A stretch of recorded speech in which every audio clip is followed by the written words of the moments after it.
بسم اللہ الرحمن الرحیم۔ السلام علیکم۔ نور الدین زنگی ابوالقاسم محمود ابن عماد الدین زنگی سلطنت کے بانی عماد الدین زنگی کا بیٹا تھا، جس نے تاریخ میں بڑا نام پیدا کیا۔ نور الدین فروری 1118 میں پیدا ہوا اور 1146 سے 1174 تک 28 سال حکومت کی۔ سلطان نور الدین زنگی اور روضہ رسول صلی اللہ علیہ وسلم کی حفاظت کی سعادت۔ حضور نبی کریم صلی اللہ علیہ وسلم نے آپ کو 3 بار زیارت کروائی۔ یہ واقعہ مدینہ کی تاریخ کی تقریباً تمام کتب میں موجود ہے۔ اس کا ذکر شیخ محمد عبدالحق محدث دہلوی رحمۃ اللہ نے بھی اپنی کتاب تاریخ مدینہ میں ذکر کیا ہے۔ سمودی کے قول کے مطابق مسیحیوں نے یہ سازش 557 ہجری میں مرتب کی۔ اس وقت شام کا بادشاہ کا نام سلطان نور الدین زنگی تھا اور اس کے مشیر کا نام جمال الدین اصفہانی تھا۔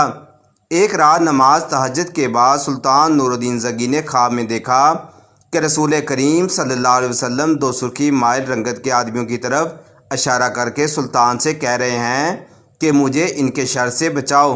سلطان ہڑ بڑھ کر اٹھا، وضو کیا، نفل ادا کیے اور پھر اس کی آنکھ کھل گئی۔ خواب دیکھنے کے بعد آپ یہاں کیوں بیٹھے ہیں؟ اس کا آپ کسی سے ذکر نہ کریں اور فوراً مدینہ روانہ ہو جائیں۔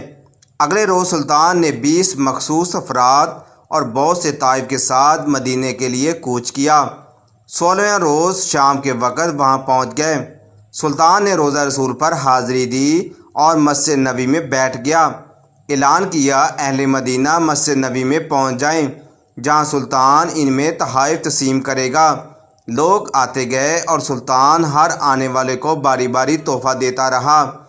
اسی دوران وہ ہر شخص کو غور سے دیکھتا رہا، لیکن وہ 2 چہرے نظر نہ آئے جو اسے ایک رات میں 3 بار خواب میں دکھائے گئے تھے۔ سلطان نے حاضرین سے پوچھا کیا مدینہ کا ہر شہری مجھ سے مل چکا ہے؟ جواب اسبات میں تھا۔ سلطان نے پھر پوچھا کیا تمہیں یقین ہے کہ ہر شہری مجھ سے مل چکا ہے؟ اس بار حاضرین نے کہا سوائے 2 آدمی کے۔ راز تقریباً فاش ہو چکا تھا۔ سلطان نے پوچھا وہ کون ہیں اور اپنے تحفہ لینے کیوں نہیں آئے؟ بتایا گیا یہ مراکش کے سوم و سواد کے پابند 2 متقی باشندے ہیں، دن رات رسول کریم صلی اللہ علیہ وسلم پر درود و سلام بھیجتے ہیں، ہر ہفتے مسجد قباء جاتے ہیں، فیاض اور مہمان نواز ہیں، کسی کا دیا نہیں لیتے۔ سلطان نے کہا سبحان اللہ اور حکم دیا کہ ان دونوں کو بھی اپنے طائف وصول کرنے کے لیے فوراً بلایا جائے۔ جب انہوں نے یہ خصوصی پیغام ملا تو انہوں نے کہا الحمدللہ ہمارے پاس اللہ کا دیا سب کچھ ہے اور ہمیں کسی تحفے طائف کی یا خیرات کی حاجت نہیں۔ جب یہ جواب سلطان تک پہنچایا گیا تو اس نے حکم دیا ان دونوں کو فوراً پیش کیا جائے۔ حکم کی فوری تعمیل ہوئی۔ ایک جھلک ان کی شناخت کے لیے کافی تھی، تاہم سلطان نے اپنا غصہ فوراً قابو میں رکھا اور پوچھا تم کون ہو؟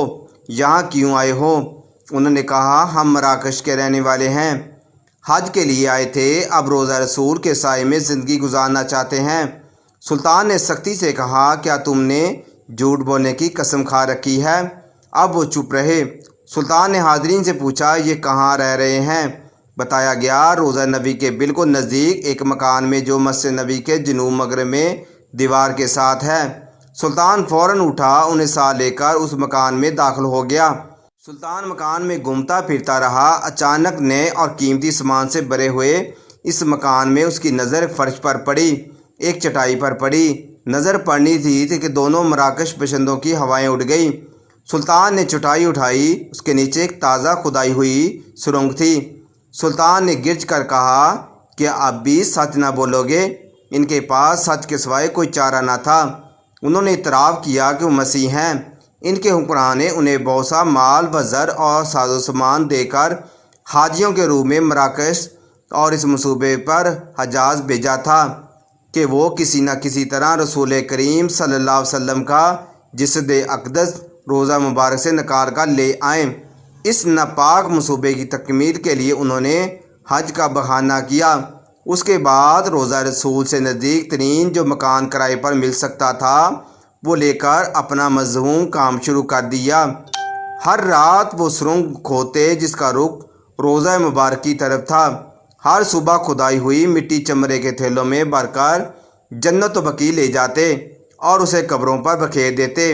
انہوں نے بتایا کہ ان کی ناپاک مہم بالکل آخری مرحلے میں تھی اور ایک رات موسلادھار بارش کے ساتھ ایسی گر چمک ہوئی جیسے زلزلہ آیا ہو۔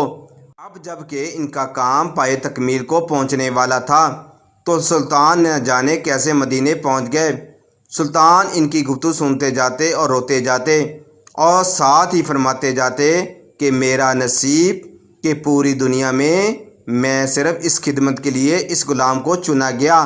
سلطان نور الدین زنگی نے حکم دیا کہ ان دونوں کو قتل کر دیا جائے اور روضہ مبارک کے گرد ایک خندق کھودی جائے اور اسے پگھلے ہوئے شیشے سے پاڑ دیا جائے تاکہ آئندہ کوئی بدبخت ایسی مذموم حرکت کے بارے میں سوچ بھی نہ سکے۔ یہ واقعہ 558 ہجری بمطابق 1142 کا ہے۔ سلطان نے روضہ مبارک کے قریب ایک چبوترا بھی بنوایا تاکہ اس پر ان قبور کی حفاظت کے لیے ہر وقت پاسمان رہے۔ یہ چبوترا اب بھی موجود ہے۔ نور الدین زنگی رحمۃ اللہ علیہ کا انتقال۔ مصر پر قبضہ کرنے کے بعد نور الدین نے بیت المقدس پر حملہ کرنے کی تیاری شروع کر دی۔ بیت المقدس کی مسجد عمر میں رکھنے کے لیے اس نے اعلیٰ درجے کا ممبر تیار کروایا۔ اس کی خواہش تھی کہ فتح بیت المقدس کے بعد وہ اس ممبر کو اپنے ہاتھوں سے رکھے گا، لیکن خدا کو یہ منظور نہ تھا۔